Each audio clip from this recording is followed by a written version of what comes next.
De los monumentos atractivos de acá de la ciudad de Buenos Aires, está uno que es el Museo del Agua.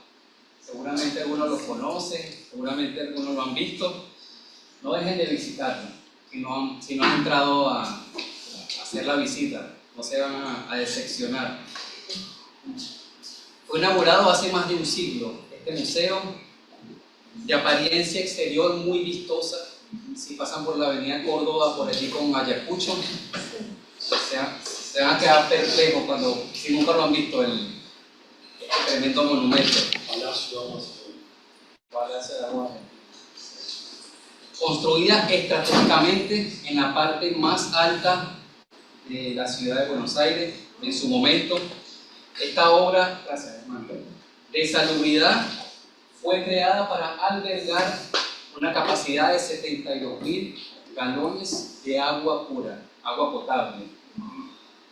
Sin embargo, luego de que fue construido, aproximadamente 7 años duró su construcción, la población que necesitaba el agua potable había sido duplicada, se duplicó de lo proyectado, así que prácticamente quedó sin poder dar su uso. Muy pocos son los que realmente saben la finalidad principal de este monumento. Muy pocos saben.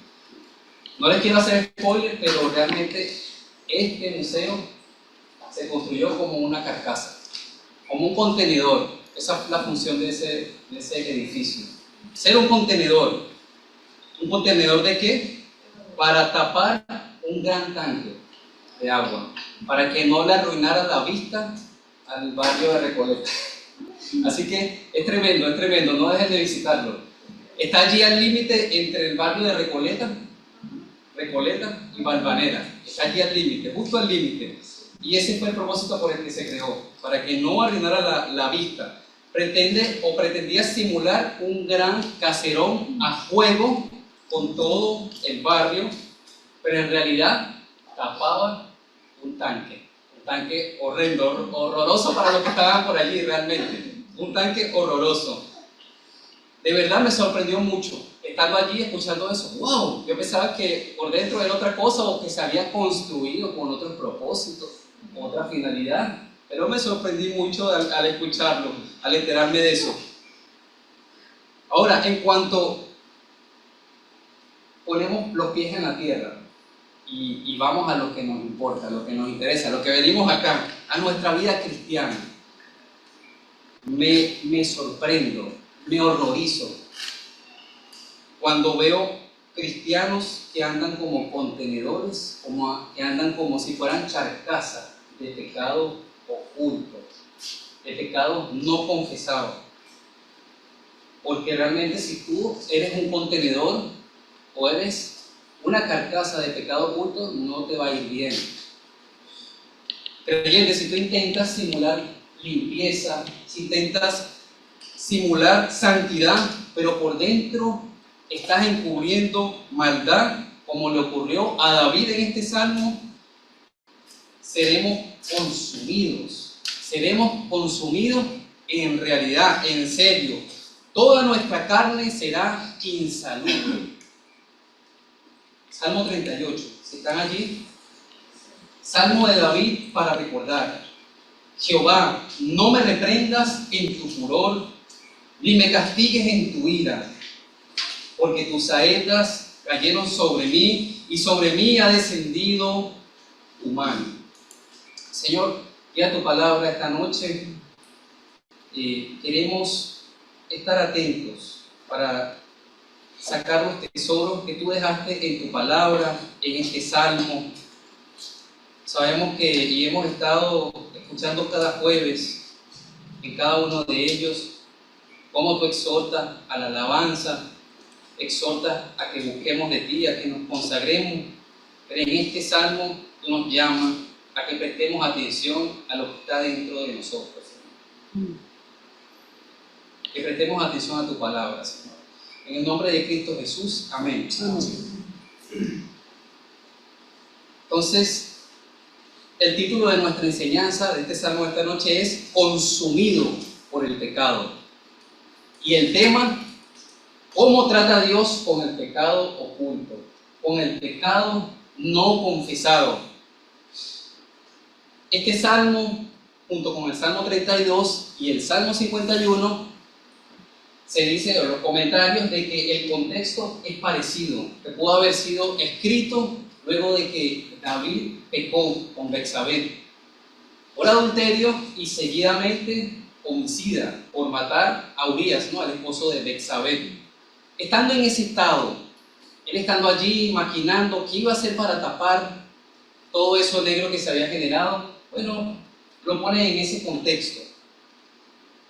Otro comentarista de la otra versión de la Biblia, que es la que está en inglés, de la King James, lo colocan en el tercero de los 7 salmos penitenciales. ¿Cuáles son esos 7 salmos? El Salmo 6, que empieza idéntico a este salmo, el Salmo 32, el 38, el 51, el 102, el 130 y el 143 también. Este también es orado por los judíos en el día de Yom Kippur o el día de la expiación. Yom Kippur, día de la expiación, era el día en que el sumo sacerdote una vez al año sacrificaba, ofrecía expiación por el pecado de la nación. Entonces, ahí teniendo eso en mente, nos va a ayudar a entender cada uno de los versículos o lo que vamos a ir viendo. Él comienza diciendo: Jehová, no me reprendas en tu furor, ni me castigues en tu ira, porque tus saetas cayeron sobre mí, y sobre mí ha descendido tu mano. Esta primera parte es la súplica del pecador, suplicando: no me reprendas, ni me castigues con tu ira, con tu furor encendido. Oh, horribles castigos y juicio. Horror ocurre cuando aquellos que te provocan a la ira encienden tu furor. Cuando yo estaba leyendo esto, me venía a la mente cuando uno era niño, hacía sus travesuras, jugando a la pelota, jugando en casa, y de repente tumbabas un florero, tumbabas un retrato, tumbabas algo de vidrio. Me pasaba mucho eso, siempre mi pelota terminaba en uno de estos objetos. Entonces venía mi papá o mi mamá a la casa y no sé cómo se daba cuenta, tenía unos sentidos súper agudos, y se daba cuenta que faltaba el adorno que está en la repisa de arriba o el cuadro que está en la pared. ¿Y este cuadro dónde está? No sé, no me hacía, no, lo quité porque estaba jugando. Bueno, por dónde estaba. Y bueno, ese cuadro no aparecía nunca.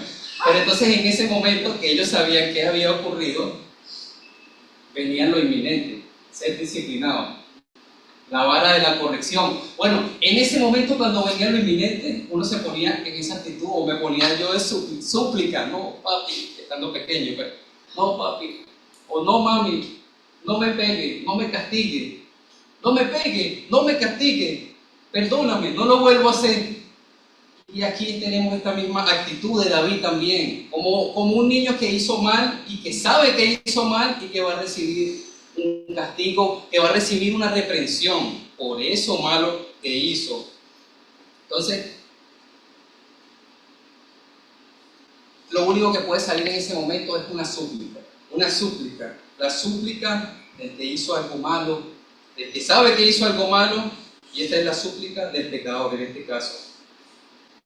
Tus saetas cayeron sobre mí, soy el blanco de tus flechas. David se veía de esa manera, y sabemos nosotros, que lo dice en el Nuevo Testamento, que nosotros, el cristiano, es blanco de los dardos del maligno. ¿Y cómo se protege el cristiano de esos dardos? Con el escudo de la fe. Amén, ¿no?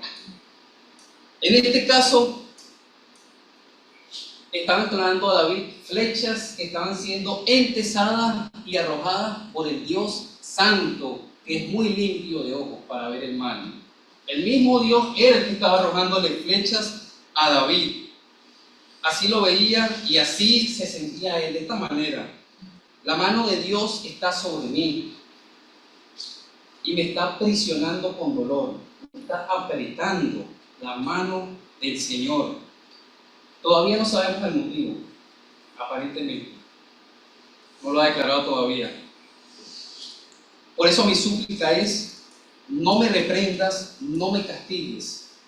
Uno de los nombres del Señor es Jehová Maaca. Jehová golpea. Él estaba recibiendo en carne viva, en su propio cuerpo, en su propia piel, el furor de Jehová Maaca.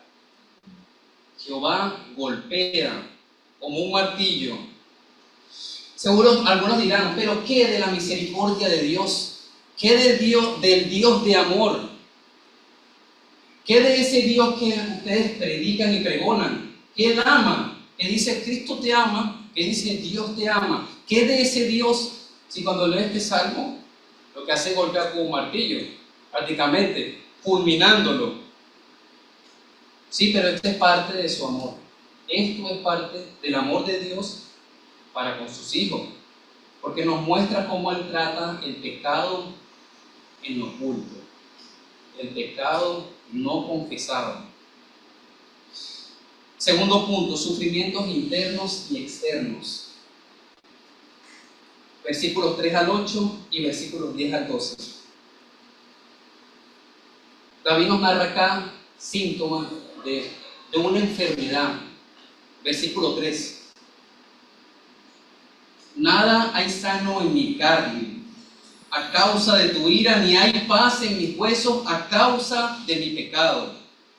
Versículo 5, primera parte: hieren y supuran mis llagas. Versículo 7: porque mis lomos están llenos de ardor y nada hay sano en mi carne. Estoy debilitado y molido en gran manera. Como si un doctor le hubiese dicho: pase adelante, siéntese, dígame qué es lo que le pasa. Como cuando uno va a una consulta y el doctor está así. Y uno: no, desde hace 3 días me empezó a doler acá, y luego me salió algo en el pie, y luego empeoró y se volvió una llaga, y después ahora me empezó a doler el oído y después la cabeza. David empieza a describir poco a poco, versículo por versículo, lo que le acontecía, los síntomas, lo que le estaba ocurriendo allí. Entonces, los síntomas de que enfermó, pero de varias cosas al mismo tiempo. Dice: nada hay sano en mi carne, nada hay sano en mi carne, no hay paz en mis huesos, supuran mis llagas. Las llagas es tremendo, porque a mí me salió llagas en la boca y no la puedo aguantar. Como algo y me pega en la llaga, algo de sabor me arde. Imagínate en el cuerpo, te mueves y sientes ahí el dolor, la punzada de la llaga. Y si supuran, es que hay putrefacción también, es algo horrendo de ver, es algo horroroso también y repugnante también a la nariz, al olfato. Supuran mis llagas, mis lomos llenos de ardor, que es como que estuviera diciendo mi enfermedad repugnante, debilitado, molido también. No solamente queda allí, versículo 4, porque mis iniquidades. Aquí empezamos a ver el motivo de por qué estos síntomas, por qué esto le estaba aconteciendo a David. Porque mis iniquidades se han agravado sobre mi cabeza, como carga pesada se han agravado sobre mí. Y supuran mis llagas a causa de mi locura. Estoy encorvado, estoy humillado en gran manera, ando enlutado todo el día. Versículo 8, la última parte: gimo a causa de la conmoción de mi corazón. Versículo 10: mi corazón está acongojado, me ha dejado mi vigor, y aún la luz de mis ojos me falta ya. Carga pesada también, se le estaba volviendo como una carga. ¿Pero por qué? Por las iniquidades de David. Sus iniquidades se estaban volviendo una carga pesada sobre él, y estaba agravando también. Estaban sobrepasando a David. Estaba en un estado también de locura, torcido, encorvado por la preocupación, por la humillación, de luto, bramando también por todo el dolor que tenía. Me hace acordar a Job, pero Job inocente, David culpable, pero bramando ahí, rugiendo por todo eso que estaba sintiendo al mismo tiempo, sin fuerza, debilitado, acongojado también en su corazón, su semblante prácticamente como alguien que estuviese muerto. Lo veían y lo veían como si era alguien que estuviese muerto, porque su iniquidad se estaba haciendo pesada, se estaba agravando el pecado allí, ese pecado oculto, ese pecado no confesado. No solo afectó físicamente a David, no solamente en su carne, sino también en lo emocional, y trascendió también a lo espiritual, su corazón, su voluntad también. Versículo 8, estoy debilitado y molido. Molido David por cometer iniquidad.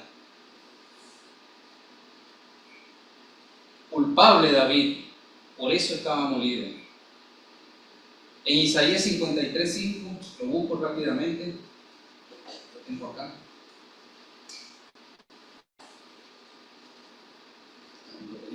Isaías 53:5.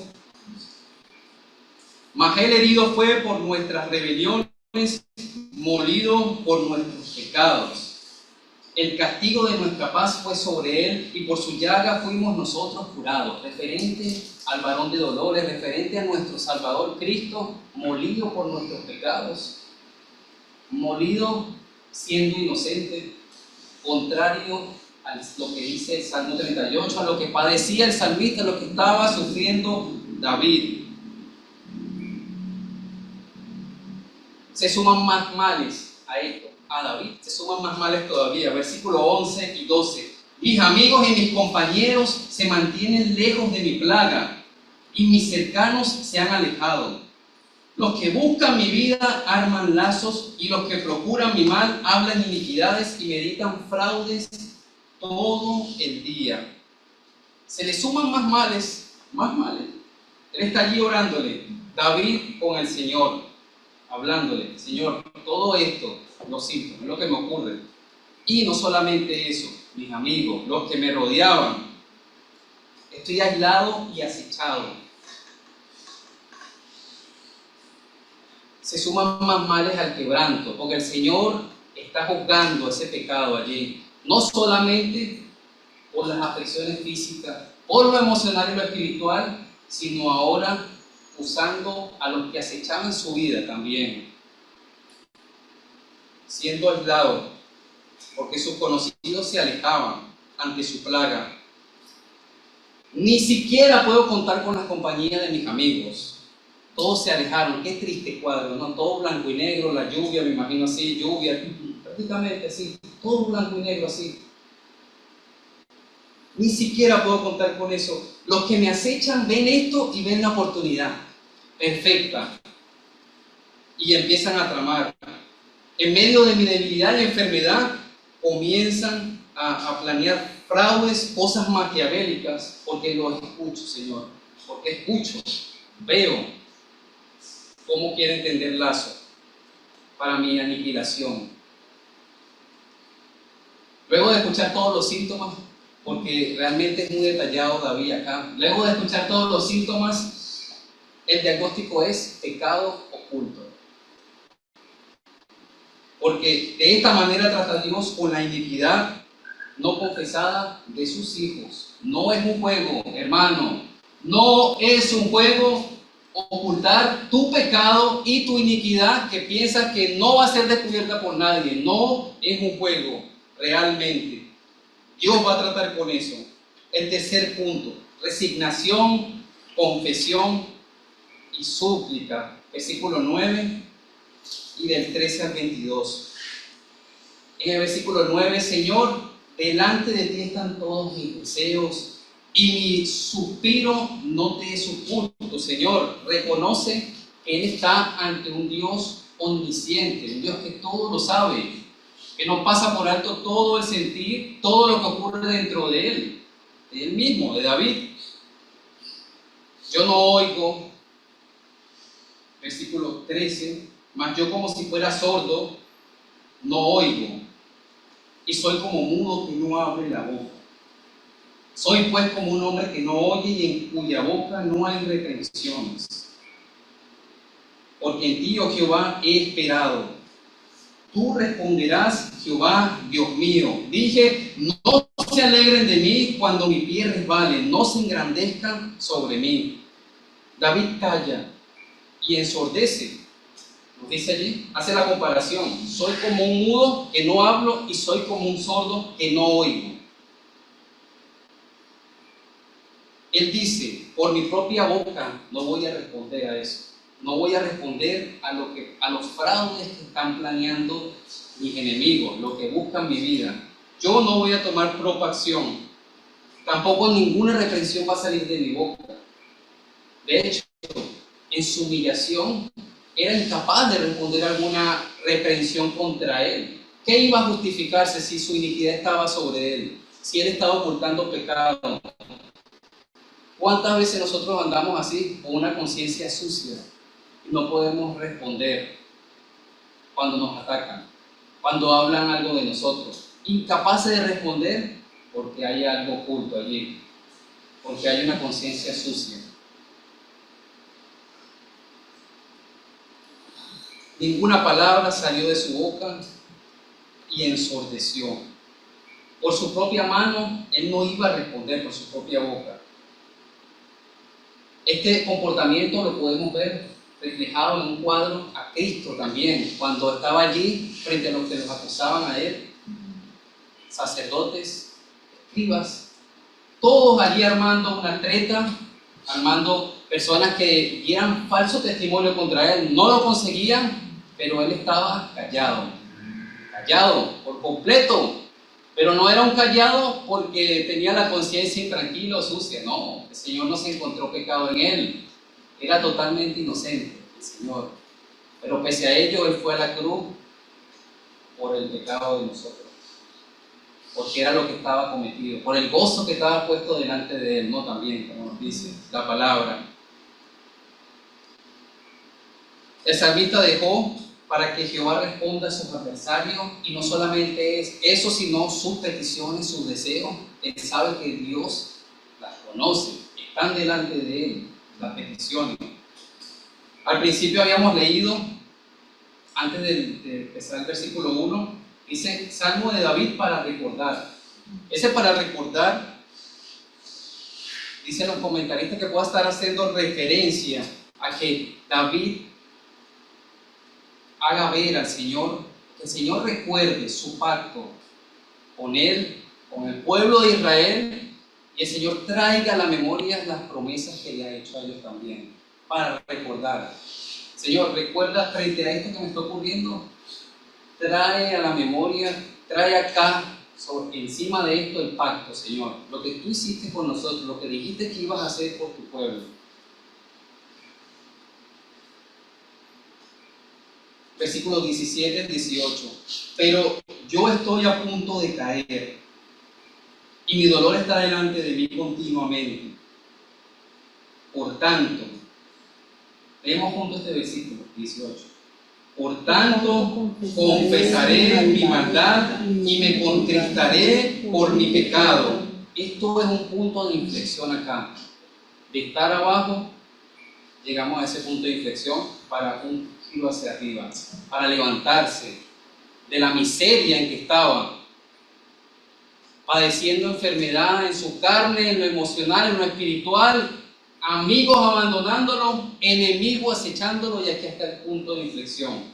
Por tanto, confesaré mi maldad y me contristaré por mi pecado. Él, estando al borde del precipicio, tendrá que confesar lo que le ocasiona el dolor, lo que le ocasiona el sufrimiento, que es el pecado oculto, el pecado que lo consume, que lo estaba consumiendo. Y debe ir acompañado esta confesión de una contristación, de contristarse, es arrepentimiento, arrepentimiento que es para vida. Como dice Pablo en 2 Corintios 7, vamos allí rápidamente.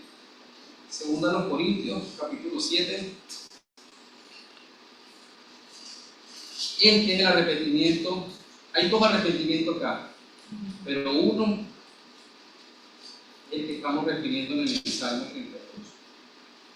Segundo a los Corintios, capítulo 7, versículo 9.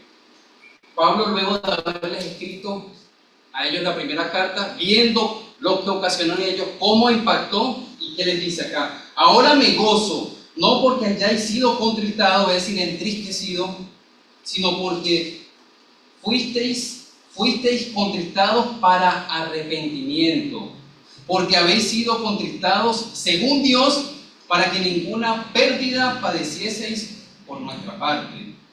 Versículo 10, porque la tristeza que es según Dios produce arrepentimiento para salvación, de que no hay que arrepentirse, pero la tristeza del mundo produce muerte. Aquí está en el Salmo 38, en el versículo 18, esta contristación es la que es según Dios, es para vida, para darle vida a David y para darle vida a cualquiera que confiese ese pecado oculto. Vida, sanación de su cuerpo también, porque el pecado lo estaba consumiendo realmente por dentro, en todos los aspectos. No había nada sano en su carne. Las llagas pudriéndose. Entonces, el arrepentimiento del mundo, el arrepentimiento según Dios. En este caso, el arrepentimiento según Dios es para vida, para vida. Hermanos, si en todo esto hablamos, hermano, en Cristo, tú te sientes identificado con lo que le ocurre a David en algo, en algún punto, probablemente tengas pecados ocultos. Y yo te animo a confesarlo a Dios urgentemente. Llegas a casa y antes de sentarte a comer, confiésale eso, porque eso te va a consumir. ¿Cuántas personas son apartadas, cristianos, por eso? Desanimados, o viven una vida en miseria espiritual, porque nunca se ocupan de eso. Nunca se ocupan ni ponen eso en primer lugar. Tú no puedes ir por allí con ese pecado, como si fuera un llavero, ni como si fuera una riñonera tampoco, o como un collar. Nosotros cuando vemos la exhortación del rey Salomón en Proverbios, en los primeros capítulos, ahí no dice: hijo mío, ata el pecado a tu cuello. No dice eso. Dice: ata estas palabras, la ley, eso átalo en tu cuello para que te acompañe a todos lados. No es el pecado, pero lamentablemente hay cristianos que andan con el pecado atado con ellos, pegado con ellos. Pecado oculto, pecado que no confiesan, acostumbrándose a eso, acostumbrados a ese estado. Cuando realmente el Señor te libertó para que anduvieses en integridad, en limpieza, en pureza, para eso nos rescató. Versículos 19 al 22, porque mis enemigos están vivos y fuertes, y se han aumentado los que me aborrecen sin causa. Los que pagan mal por bien me son contrarios por seguir yo lo bueno. Versículo 21, no me desampares, oh Jehová, Dios mío, no te alejes de mí. Apresúrate a ayudarme, oh Señor, mi salvación. Amenazas aún presentes, vemos acá, en este mismo punto. Yo confesé, Señor, me afligí por el pecado, realmente. Me afligí de tal modo que me aparté de ese camino y no lo estoy volviendo a transitar, porque sé lo que me va a ocurrir, Señor, no va a terminar bien. No va a terminar bien. Me aparté de eso, Señor. Me contristé por mi pecado. Pero mis enemigos se han incrementado, Señor. Están vivos, están fuertes y son enemigos traicioneros, además. Pagan mal por bien. En la que te destruyan, te traicionan y te apuñalan. Señor, esos enemigos que están allí se oponen por completo a mí, por buscar yo lo bueno, por perseguir lo bueno. ¿Qué fue lo bueno que hizo? Confesar su pecado. Confesar su pecado, contristarse, suplicarle al Señor, mantenerse suplicando. Ahí está siguiendo lo bueno. Y los enemigos lo aborrecen por eso, lo odian, lo detestan, lo aborrecen por eso mismo. Entonces, luego de haberse afligido, de haber confesado, vemos que aún consecuencias quedan allí. Hay consecuencias que permanecen. Y la única manera de poder mantenerse es volver a suplicar a Dios. No me desampares, oh Jehová, Dios mío, no te alejes de mí. Otra vez volvió a la oración allí, pero más fervientemente, apresúrate a ayudarme, oh Señor, mi salvación. Más fervientemente es lo que le ayuda a mantenerse frente a esos enemigos vivos y fuertes. Y si seguimos lo bueno, que decíamos, confesé, me afligí, si nosotros seguimos lo bueno, como dice Pedro, en 1 de Pedro 3:14, ¿quién es aquel que podrá hacernos daño si seguimos lo bueno? Si hacemos lo malo y ocultamos nuestros pecados, teme por eso. Pero si tú sigues lo bueno, estás procurando tener una conciencia limpia delante del Señor, si encuentras algo malo, lo confiesas y te apartas, lo dejas. Si tú estás siguiendo eso día a día, ¿quién es aquel que te hará daño? Lo que dice el Señor allí en su palabra. Tienes esa confianza, tienes esa conciencia limpia realmente. Esa última oración que hace David, no me desampares, no te alejes de mí, apresúrate a ayudarme. Son las últimas 3 peticiones que él hace, aunque termine este salmo. El dolor pudo haber menguado, pudo haber disminuido, pero aún quedan consecuencias. Queda la premura también en ser salvado. Pero ahora sabe David que a pesar de ello, a pesar de que todos están lejos, el Señor está cerca. El Señor está cerca y le dice, Señor, no te alejes. Yo sé que estás cerca, no te alejes de mí, Señor. Salvación mía. Respecto a la iglesia, ahora, a la iglesia de Cristo, Dios por medio de su Espíritu Santo nos contrista a nosotros. Seguramente lo sabías, lo has leído, pero de esa manera obra Dios con el pecado, en el cristiano. Con ese pecado oculto, porque nuestro cuerpo es una carcasa del Espíritu Santo, es templo del Espíritu Santo. No es una carcasa del pecado oculto. Porque el Señor usa el Espíritu Santo para tratar con eso. Tú pecas y lo mantienes oculto, escondido, el Espíritu te va a entristecer. Y te va a ir, estás viendo estas cosas que le ocurrió a David también. Padeciendo en lo físico, en lo emocional, en lo espiritual, pero para que tú vuelvas al Señor, no para que te apartes, no para que te desanimes, no para que te desalientes, sino para que vuelvas al Señor, para que te humilles, confieses el pecado y vuelvas a Él. 3 aplicaciones para culminar. Ante la disciplina de Dios, no te endurezcas, no desistas tampoco. No toda enfermedad es por causa del pecado oculto, por el pecado. Pero todo pecado oculto consume al cristiano, lo lleva a la miseria. Segundo, no trates de buscar otras vías, medios alternativos. Si hay pecado oculto en tu vida, debes confesarlo al Señor genuinamente, afligido por tu maldad. El que confiesa su pecado y se aparta, alcanzará misericordia, como dice el Proverbio 28:13. Y tercero, aprende a lidiar con las consecuencias del pecado ya confesado. Aprende a lidiar con eso. De rodillas, suplicándole al Señor, es lo que te mantendrá con la cara en alto, sin ningún tipo de humillación y sin ningún tipo de vergüenza. Entonces, no seamos contenedores ni carcasas del pecado oculto. Confesémoslo y apartémonos de él y sigamos lo bueno. Señor nuestro, te ruego para que cada uno de nosotros estemos examinando nuestro corazón ante ti genuinamente, Señor, que no nos estemos engañando, que no estemos simulando tampoco, andando simuladamente, Señor. Porque realmente esto es serio, Señor, no es un juego, mi Dios. la maldad que pensamos que no va a ser descubierta, el encubrir, Señor, no es un juego. Ruego para que cada uno examine y no solamente nos quedemos allí, sino que dejemos de lado, Señor, el pecado.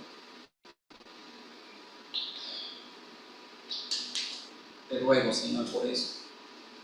Te ruego para que también obres en los que no conocen a tu Hijo, Señor. Los que andan sin Cristo mantienen encubierto su pecado contra ti también, Señor. Porque tu ira está sobre ellos, Señor. Tu ira está sobre ellos, Señor.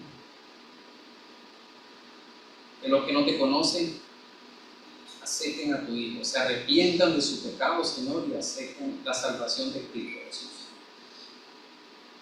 Todo lo dejamos a tus pies, Señor. Aviva tu iglesia, que tu iglesia no perezca, que los creyentes no se aparten por el pecado oculto, Señor.